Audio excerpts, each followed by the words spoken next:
Halo, Assalamualaikum anak-anak kelas 6 yang hebat-hebat. Bagaimana kabarnya hari ini? Tetap semangat dong ya. Dan jangan lupa bahagia. Oke, untuk pertemuan yang keempat ini, kita akan belajar bersama tentang cara menjaga kelestarian hewan dan tumbuhan. Yuk kita mulai belajar bersamanya.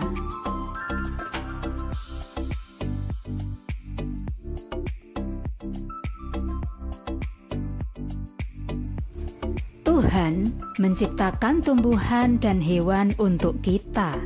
Ya, untuk kita, untuk memenuhi kebutuhan hidup kita. Wow, Tuhan memang sangat baik. Terima kasih Tuhan. Agar tumbuhan dan hewan bisa bertambah banyak dan tidak punah, Tuhan membuat mereka bisa berkembang biak. Selain itu, kita juga harus menjaga dan melestarikannya. Mengapa kita harus menjaga dan melestarikannya? Karena tumbuhan dan hewan sangat penting bagi kita semua. Berikut manfaat tumbuhan bagi kita. Yang pertama yaitu pembuat oksigen untuk makanan kita, obat-obatan kita, untuk bahan pakaian, bahan bangunan, pewarna makanan, penyedap makanan, dan untuk mencegah longsor, erosi, dan abrasi. Kemudian, manfaat tumbuhan sebagai pembuat oksigen yaitu semua tumbuhan yang ada di bumi. Kemudian yang digunakan untuk makanan kita adalah semua tumbuhan yang bisa kita makan sehari-hari.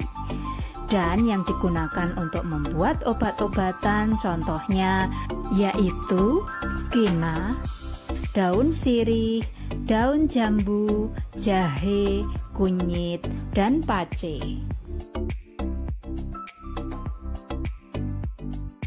Manfaat tumbuhan yang berikutnya yaitu untuk bahan pakaian kita, contohnya yaitu kapas.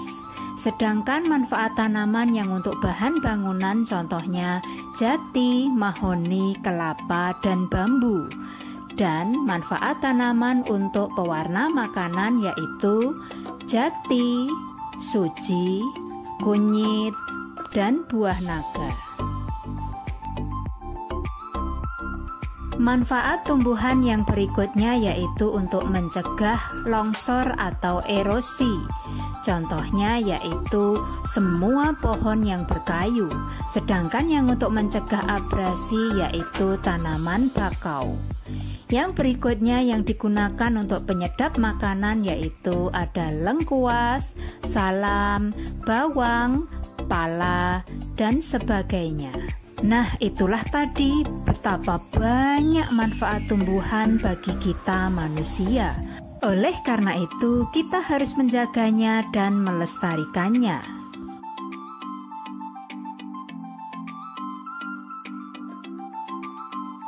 Untuk selanjutnya, mengapa hewan itu sangat penting bagi kita semua?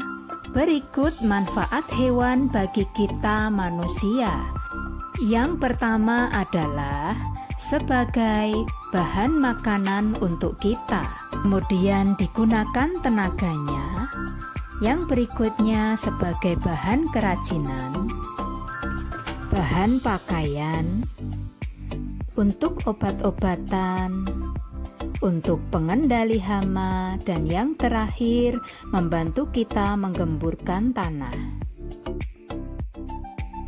Manfaat hewan yang biasanya digunakan untuk bahan makanan kita yaitu semua hewan yang bisa kita makan.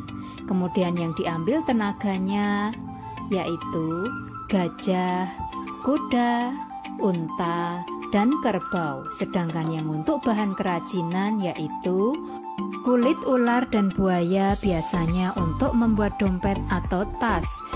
Sedangkan rusa dan gajah diambil tanduknya dan gadingnya untuk dibuat kerajinan.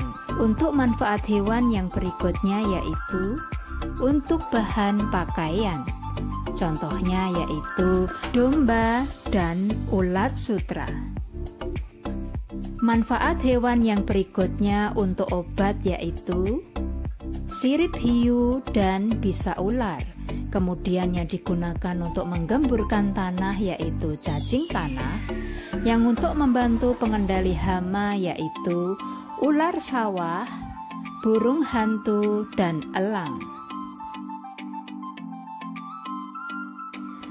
Untuk selanjutnya, tujuan pelestarian hewan dan tumbuhan itu adalah agar hewan tidak berkurang atau punah. Yang berikutnya, agar rantai makanan terjaga. Kemudian, agar bisa bertambah. Dan agar terjaga populasinya. Yang terakhir, agar ekosistem tetap terjaga.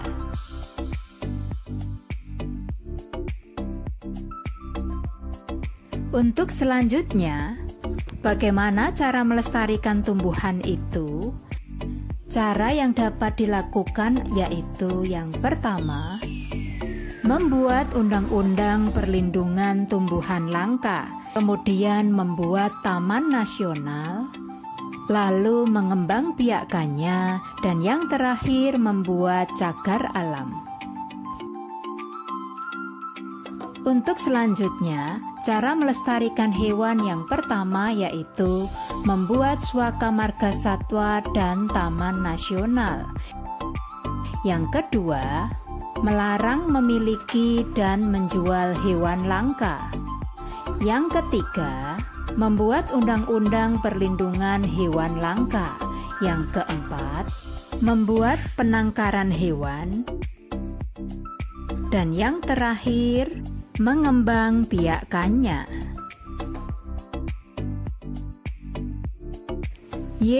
Alhamdulillah hari ini kita telah selesai belajar bersama tentang cara menjaga kelestarian hewan dan tumbuhan.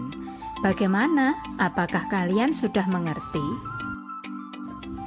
Wow, bagus sekali. Kalian memang luar biasa. Oke, jangan lupa like dan subscribe ya.